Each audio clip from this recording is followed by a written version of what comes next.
Hello guys, Taal Volcano Update. Pinuntahan natin dito po sa may Batangas.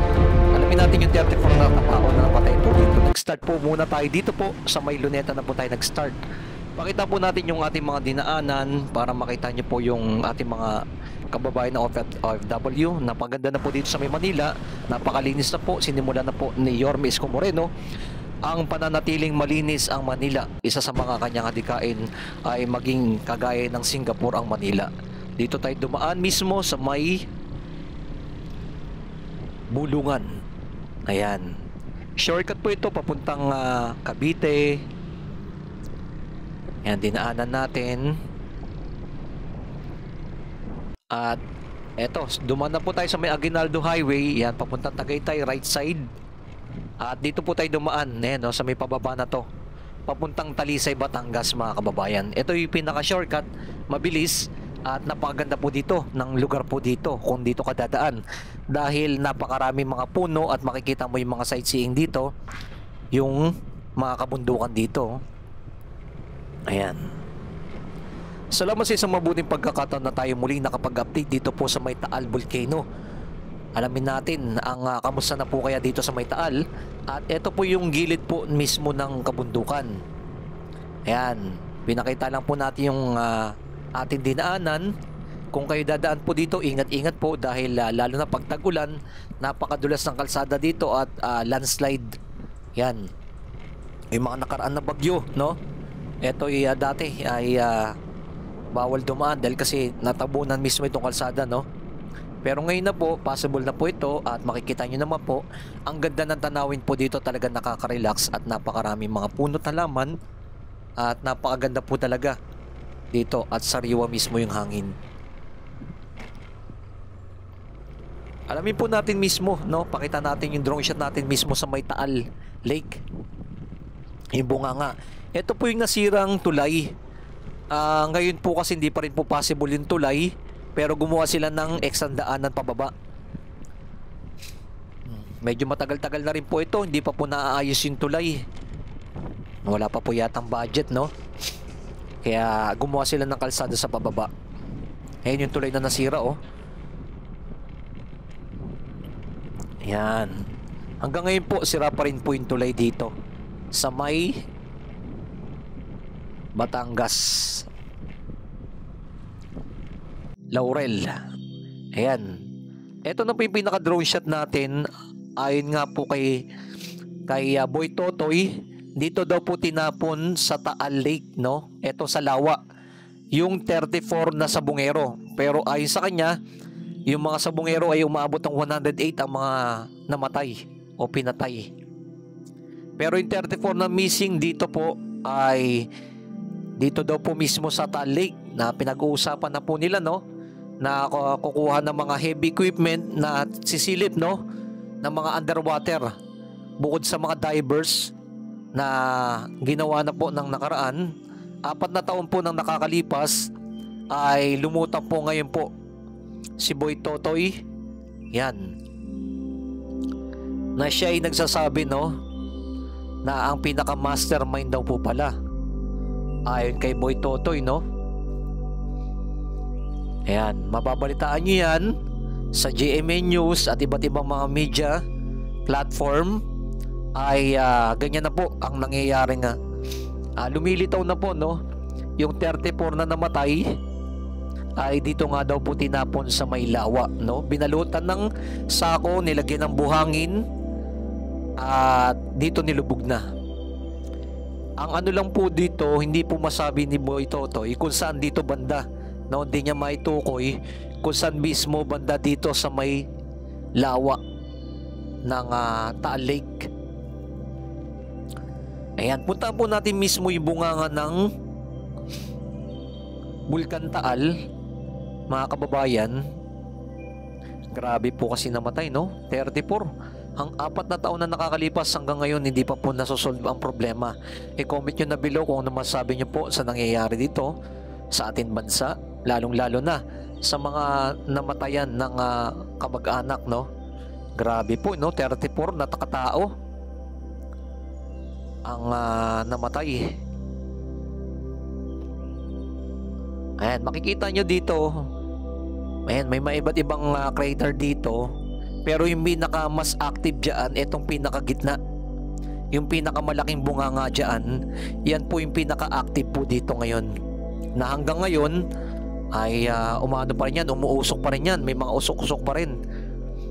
Talagang nilapitan po natin, umaabot po ito ng 3,000 meters ang layo mula sa ating pinaliliparan hanggang dito po mismo sa may bunganga ng Taal. I-comment nyo na below mga kababayan ano mga sabi nyo po dito sa Taal Lake at dito sa mga 34 na sa bungero na hanggang ngayon ay hindi pa rin po, missing pa rin po sila. Mahirap matukoy, no? Pero nagbigay ng clue si Boy Totoy na sinako at binuhusan ng buhangin. Ayun ang pinaka doon. Hindi lang po nila alam kung gaano kalalim itong Taal Lake. Yan. Kaya kailangan ng mga underwater drone na pwedeng magamit, no? Ayun ang pinakakailangan dyan, underwater na mga drone bukod sa mga diver. Para mas madaling maikot itong lugar na to. Malamang nasa gitna lang yan eh. Tinapon nila eh. Ayon kay Boy Totoy. Pero dito makikita nyo, wala, ito po kasing Taal Lake dito ay wala na po, pinagbabawal na po pumunta dyan. Dati pwede pa eh. Ngayon po kasi hindi na po talaga pwedeng puntahan itong gitna na itong Taal Lake, no? Or ito dito mismo sa Taal Lake. Bawal na mismo pumunta ka dyan. Kaya ang gamit talaga natin dyan, mga drone na lang, makikita nyo kung gaano ito kalaki. No? Ayan, nailapit natin yung ating drone mismo sa may bunganga ng Taal Lake. Ayan, no? Salamat sa mga nag-like, nag-share, nag-follow ng ating pinaka-latest update. Salamat sa ating mga OFW, sa ating mga viewers. Lalong-lalo na dito sa Pilipinas, ipapakita po natin yung pinaka-bunganga mismo ng Taal Lake na pinuntahan natin. Bagamat masama ang panahon ay umuulan-ulan, kahapon naabutan tayo ng ulan, pero nakapagpalipad naman po tayo na okay naman yung ating drone, safe naman, na ibalik naman natin. Meron tayong video nyon, ay sa mga susunod ay pakita natin sa inyo na ating naabutan ng ating ulan dito. Ayan na oh, kita nyo yung pinakabunganga ng Taal Lake. Grabe, no? Ang ganda mismo, no? Pag dito ka sa pinakaibabaw ng drone, makikita mo talaga mismo ng malapitan. Kasi bihira lang po talaga ito makita ng ating mga kababayan, lalo-lalo na yung ating mga OFW. Kinakailangan talaga ng mga drone, ng mga talaga, tumatagal. Bagamat malakas ang hangin po, ang aking pinalipad ay nagwa-warning. Pero kayang-kaya ng drone yung hangin po ng ganyan. Yan po ang pinakamaganda sa DJI. Kitang-kita nyo, eto na po mismo yung pinakabunganga ng Taal Lake. Active pa rin po ito mga kababayan. Makikita nyo, zoom natin ay meron siyang mga usok-usok sa gilid. Ayan o. Medyo ang kulay nga po ng tubig dito, kulay white na siya o. Dahil bumubula-bula po yan. Ayan. Zoom natin. Ayan, makikita nyo dito sa may pinaka left side. Meron siya mga usok-usok.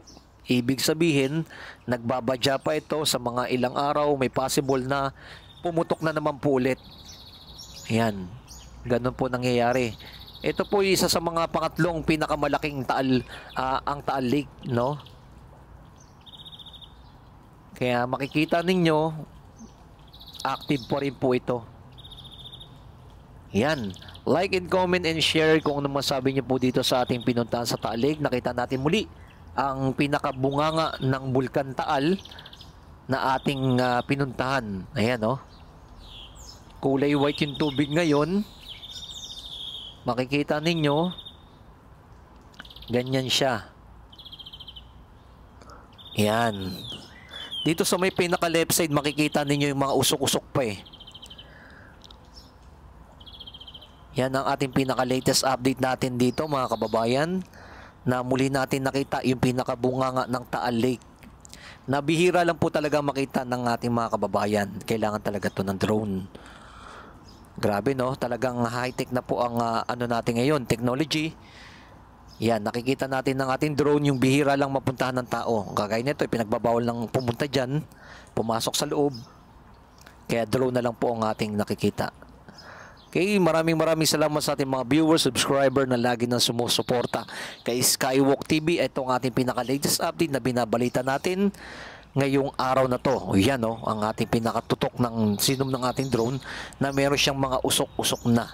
Ibig sabihin, nagbabadya na yan, may possible na naman po ulit. At talagang ito yung ating tinututukan na tuloy-tuloy nating ina-update sa inyo mga kababayan. Dito mismo sa may bunganga ng Taalig. Dito kaya tinapon niyo sa bungero sa loob? No? Hindi natin alam. Pero sabi si Boy Totoy, sa may lawa. Yan ang ating aabangan sa mga hinarap pa. Dito sa mga 34 na sa bungerong tinapon sa Taalig. Like and comment and share. Maraming salamat sa inyo lahat dyan. God bless. Guys, ito yung nabili natin na Aura Share. 4,500 mAh. Dahil sobrang init ngayon. Guys, napakaganda itong gamitin. Dahil meron din siyang flashlight. Pakita natin sa inyo, no? Ayan, no? May flashlight din siya kasama. At ang kagandahan dito, hindi lang flashlight. Meron din siyang power bank na rin. Ayan. Sa mga gustong umorder ng portable heavy duty ng fan. Yan. Itong Aura Share. Click nyo ng ating yellow basket. Napakaganda niyan at napakabilis pa. At napakalakas siya. Ayan, no? Kung maano nyo. Ayan. Ang lakas niya, no? Yan. Umaabot ng 4 to 6 hours ito bago malobat. Sa lahat ng mga gustong umorder, click nyo ng ating yellow basket.